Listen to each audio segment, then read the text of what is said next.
Fala pessoal, tudo bem com vocês? Eu espero que sim. Bom, a gente vai continuando aqui falando sobre a nossa teoria geral das ações revisionais e a gente vai falar hoje sobre um tema que também é muito trazido em tona quando a gente está falando das ações revisionais, que diz respeito à capitalização dos juros remuneratórios. Tá? Quando a gente está falando de. Oh, voltou lá para trás, né? Quando a gente está falando da capitalização, é preciso que a gente entenda o que é a capitalização, as modalidades de capitalização, quais são as principais teses sobre o assunto, né? E o que é a tabela Price. Eu estou falando aqui da tabela Price, vou falar de uma forma muito simplificada, porque eu acredito que tabela Price não é questão que diz respeito à contagem de juros, mas sim a sistema de amortização, que a gente vai falar um pouco mais lá na frente. Tá certo, pessoal? Então, o que é capitalização? Bom, a capitalização, ela diz respeito à forma como os juros são cobrados em uma operação. Bom, se os juros são cobrados apenas levando em conta o valor do capital inicial, disse que a capitalização é simples. Agora, se a capitalização, ela diz respeito, né, à contagem, a sua incidência também sobre os rendimentos, a gente diz que há a capitalização composta, também chamada de juros sobre juros, né? E alguns costumam dizer que diz respeito à prática do anatocídio. Pois bem, a capitalização, ela além de ser simples ou composta, tá? E a simples não tem nenhum problema, o grande problema é diz respeito à capitalização composta. É você contar juros sobre juros. Ela pode ser anual, e aí essa capitalização anual é permitida, de acordo com o artigo 591 do Código Civil, para contratos bancários ou não bancários. A mensal, tá, pessoal? A capitalização mensal nos contratos bancários, ela vai encontrar fundamento depois da entrada em vigor da medida provisória número 2170, lá do ano de 2001. Então, antes disso, a gente não falava em capitalização dos juros no contrato bancário e a capitalização diária. Poxa, existe capitalização diária? Existe. Mas na linha de precedentes do Superior Tribunal de Justiça, aí meus amigos, eu estou falando aqui hoje, tá? Porque essa é uma discussão que tem sido travada. Eu tenho certeza que não vai parar por aí. Com certeza vai ser um assunto que vai ser objeto de um recurso especial processado sobre regime repetitivo, tá? Então, hoje, a gente diz que a capitalização diária, ela somente é possível desde que seja informada a taxa de juros diária a ser aplicada. Não basta apenas a previsão contratual. E, portanto, quando a gente está falando de capitalização mensal ou capitalização diária, a gente vai ter uma certa diferença aí nessas duas modalidades de capitalização. Tá, pessoal? A gente vai ter aí uma diferença. E por que isso? Né? Bom, quando a gente está falando na possibilidade da capitalização mensal, a gente está falando na aplicação do verbete sumular número 541 do STJ, que diz que fica autorizada a capitalização mensal desde que a taxa de juros anual seja superior a 12 vezes a taxa mensal. Então é assim, né? Se a gente está falando de capitalização mensal, basta que a taxa de juros anual seja superior a 12 vezes a taxa de juros mensal.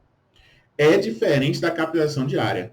Porque, mesmo que a capitalização mensal seja superior a 30 dias da capitalização diária, vai ter que estar previsto no contrato de que o índice de capitalização diária. Porque se não houver expresso no contrato o índice de capitalização diária, aquela capitalização ela é abusiva. Ela vai violar o direito à informação do consumidor. Tá certo? Bom, existem aí duas teses importantes sobre a questão da capitalização no nosso país. Em primeiro lugar, diz respeito à inconstitucionalidade da medida provisória 2170 de 2001, certo? Muitos advogados, muitos colegas argumentam a inconstitucionalidade da medida provisória. Por quê? Por que que tem essa inconstitucionalidade da medida provisória? Porque eles argumentam o seguinte, olha, capitalização não é matéria de urgência nem de relevância. E, portanto, não poderia ser regulada através da medida provisória. No entanto, o Supremo Tribunal Federal, quando do julgamento do recurso especial número 592-377, processado no regime de repercussão geral, disse justamente o contrário.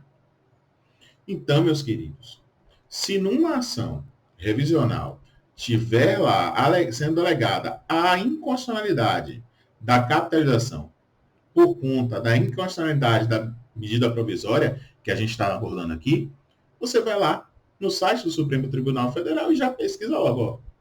Essa questão não cola, essa alegação não pode ser acolhida. Por quê? Porque ela é flagrantemente desarrazoada. Ela não encontra amparo nos precedentes do Supremo Tribunal Federal sobre o assunto. Por outro lado, também é muito comum a gente falar na abusividade da taxa da capitalização da taxa de juros mensal. Porque, olha só, na diária você tem que estar expresso. A taxa de juros da capitalização diária, ela precisa estar expressa. Você vai ter que ter o índicezinho lá, um espaço da capitalização diária de tanto. Na capitalização mensal, basta que a taxa de juros anual seja superior a 12 vezes a taxa de juros na mensal. Eu tenho dúvida em relação a isso aí. Vai lá na parte de oficinas, quando a gente está falando lá na parte 2, que a gente vai mostrar melhor o julgado sobre o tema e você vai poder tirar lá todas as dúvidas. Tá certo, pessoal? Bom, eu vou aqui, então, para falar de uma coisa que quase toda ação revisional traz. Essa daqui, meus amigos, diz respeito à parte alega assim, ó, a abusividade da utilização da tabela price, porque ela implica em juros compostos. Bom, a gente tem que parar aqui 2 minutos para a gente entender direitinho o que é capitalização e o que é amortização. Tá? Quando a gente está falando de capitalização, a gente está falando na contagem de juros sobre juros. Quando a gente está falando na tabela price, né, que inicialmente era um sistema utilizado, porque antes não se tinha consumidor, então realmente você pegava a tabela, né, e ia ali se calculando, né, e ali apontando, né, qual era os juros que era aplicado. Então a gente tinha ali aquele sistema, né, de capitalização. Mas o que acontece, na verdade, é que o que a gente quer discutir não é a tabela price. O grande problema que eu fico vendo é que as pessoas querem discutir a amortização, que é pagamento do saldo devedor. A tabela price, ela, quando surge nos contratos bancários, ela não surge como modalidade de capitalização. A tabela price, e a gente vai ver isso quando a gente estiver falando aqui sobre os contratos do mercado de habitação, do sistema de financiamento de habitação e do SFI, a gente vai ver que, na verdade, ele é um pouquinho diferente. Não é bem para isso que a gente está utilizando. Então, quando a gente chegar lá, a gente vai discutir melhor sobre esse tema aqui da tabela price. Tá bom, pessoal? Mas, enfim, espero que vocês estejam gostando. Deixa aí o like, deixa aí a curtida, deixa aí seu comentário, tá certo? Um forte abraço para todo mundo e até mais.